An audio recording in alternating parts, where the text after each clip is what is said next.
This is John Black, Super Chemist. I don't have a editor yet, so bear with me here. I actually found a conspiracy, a fraud on YouTube, ODD Reality.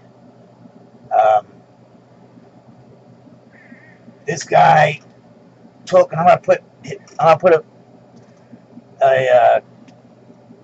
computer address for the video I'm talking about.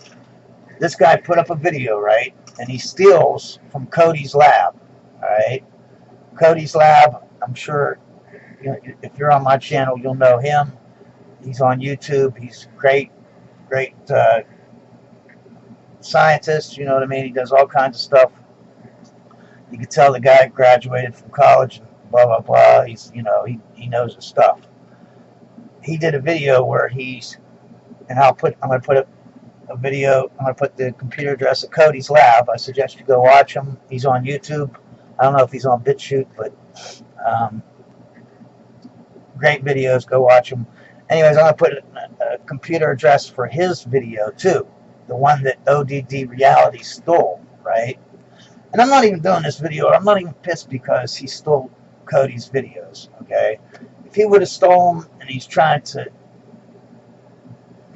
help people, but he's just basically lying, because what he did was he clipped part of Cody's labs, right, to prove that you cannot start fires in a vacuum. And Cody's lab did a video called "Can You Start a Fire in a Vacuum?" And he shows how he can start it on certain things, with just atmospheric pressure. And he puts a vacuum on it, and he shows that he can't start it. He has a laser that heats it up real hot enough to start it on fire. And he shows how you cannot start it regularly, right? And so OD Reality clipped that part of the video, put it on his video, and said, look, even Cody's lab says you can't start a fire in a vacuum. But the end of the video, Cody adds an oxidizer, because you don't need oxygen to start a fire. You need an oxidizer. And his ODD Reality is one of those flat earthers saying that we didn't go to the moon and we're living on a flat earth. Whether we went to the moon or not, I don't know. I mean, there's actually 25% chance we didn't go to the moon. But to make up BS saying, because what his videos is about is saying that rockets can't work in space and because combustion doesn't work. So how are you going to have your rockets going off? At the end of Cody's lab's video, though, like I said, he was unsuccessful. Then he adds an oxidizer. He shows that it starts on fire in a vacuum.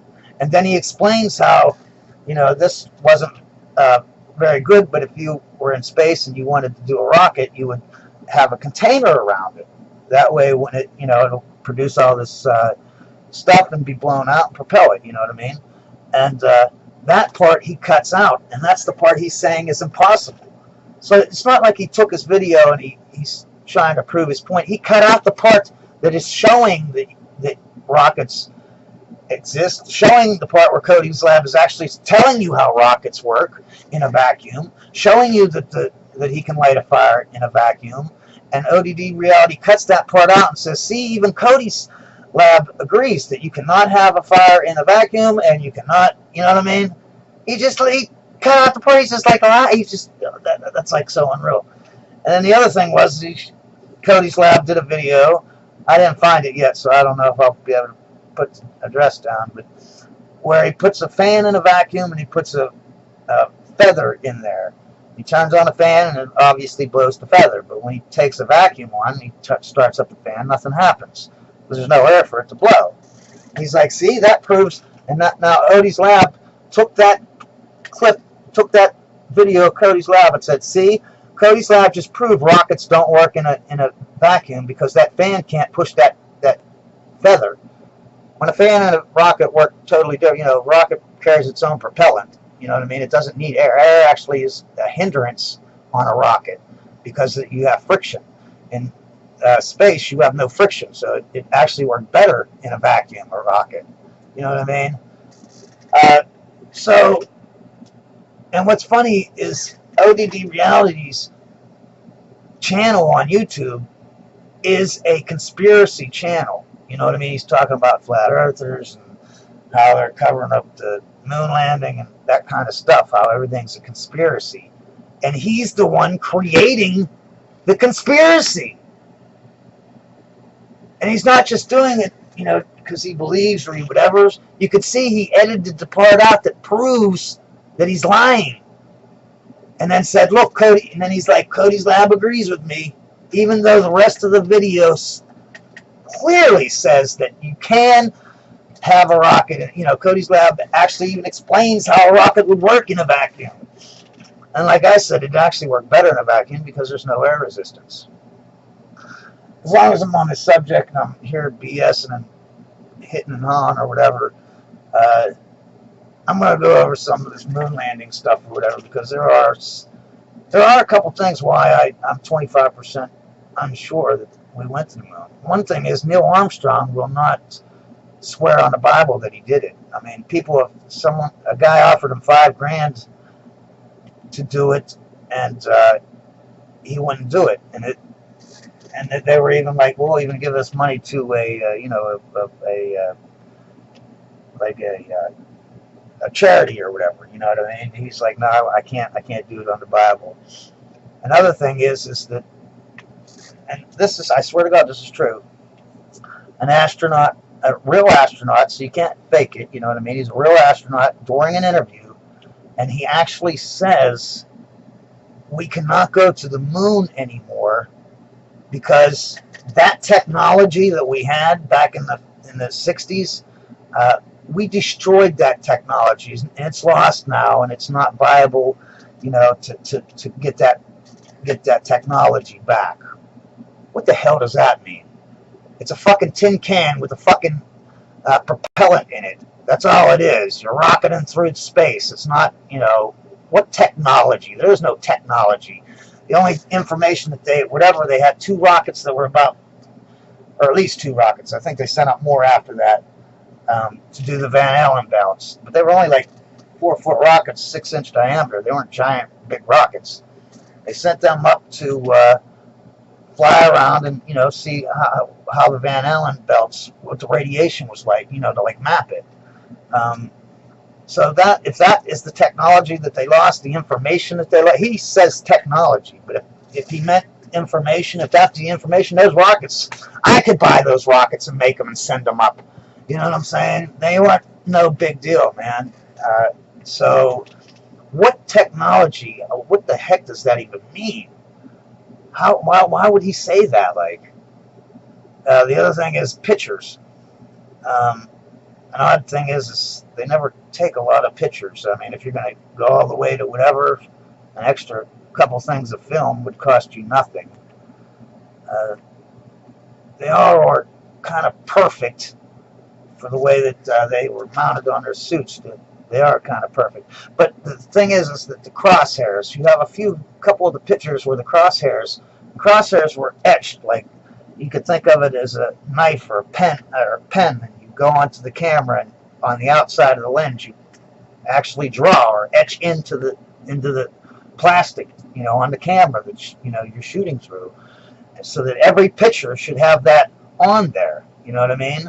If it isn't on there, you know, covering up the picture, right, then something's wrong. Someone photoshopped something. There's a few of them where the crosshairs were behind. Now, how, if I etched it into the cameras, right into the lens, how is the picture before that etching? You know what I mean? And the other thing is many astronauts that I've seen interviewed, and they'll be asking them about the Van Allen belts, and I don't think 9 out of 10 astronauts know what the Van Allen belt is. And if I was an astronaut, first of all, you have to be intelligent, you have to be fit, you know what I mean? You don't have to just be fit, you have to be intelligent to be an astronaut. And to go into outer space and, you know, Van Allen belt, that's a serious thing. That's like saying I'm going to go over to Chernobyl and just sit there for 6 hours, you know what I mean, or sit there for 3 hours. I'm going to know, you know, if you have people going into Chernobyl and you ask them about the meltdown over there, they're going to know. They're not going to be like, oh, well, I don't know what that is. I'm not, what, you know. And these astronauts, they're asking them, well, what do you think about the Van Allen belts when you're going through there?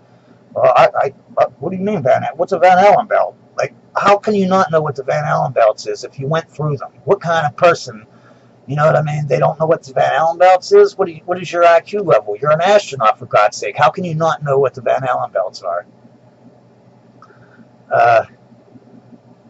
And the other things, I'm going to go to some of the stupid things just because they're so ludicrous and retarded.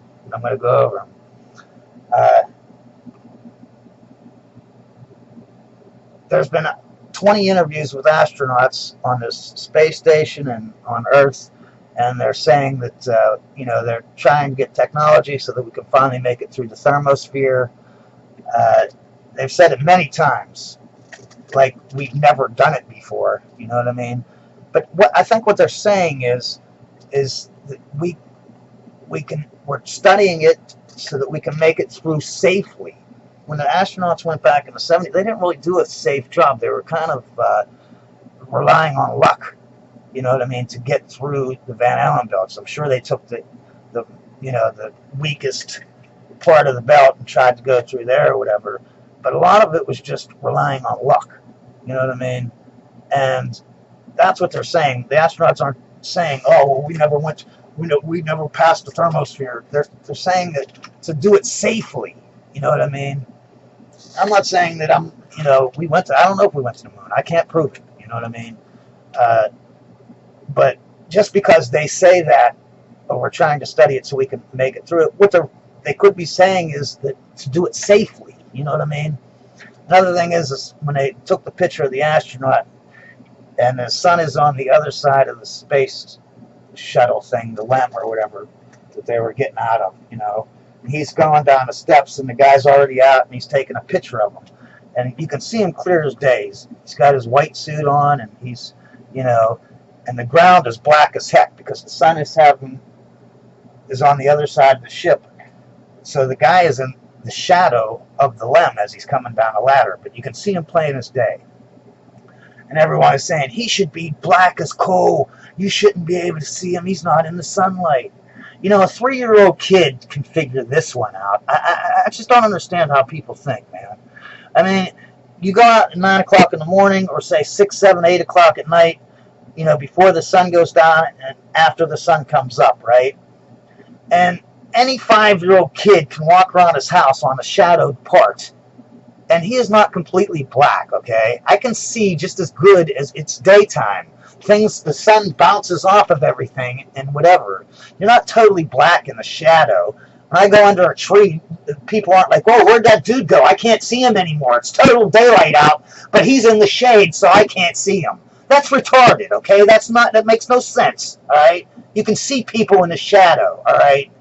Especially if you're on a white moon, you know what I mean, and you have a white suit on that is specially made to bounce, you know, light off of. You're going to glow like whatever. And the reason why the dirt is totally dark is because there's no light, there's no buildings or anything. There's nothing up high to shine the light back down.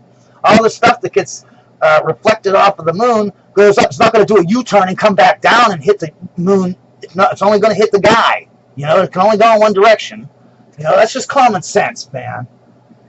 And another one is the shadows going in different ways. They'll show the shadows. One shadow will be going, you know, say at a 90 degree to something, and another shadow would be going 85 degrees to it. Another one will be going 75 degrees. Another one 92 degrees. You know, they're not all parallel. Okay? Again, a little 5-year-old can go outside and look at stuff and say, you can go outside right now, anywhere, and look at the shadows. And if you don't see the shadows going in different ways, then go somewhere else. You cannot go through a day where you don't look out and at least see one place where the shadows are all whatever. Probably most places the shadows are all out of whack. None of them are exactly parallel. They're all off by whatever. But you need a bunch of stuff. Like go where there's curves and, whatevers. You'll see. The shadows they're not all parallel. That's not the way life works. And all you have to do is be 5 years old and go outside and look.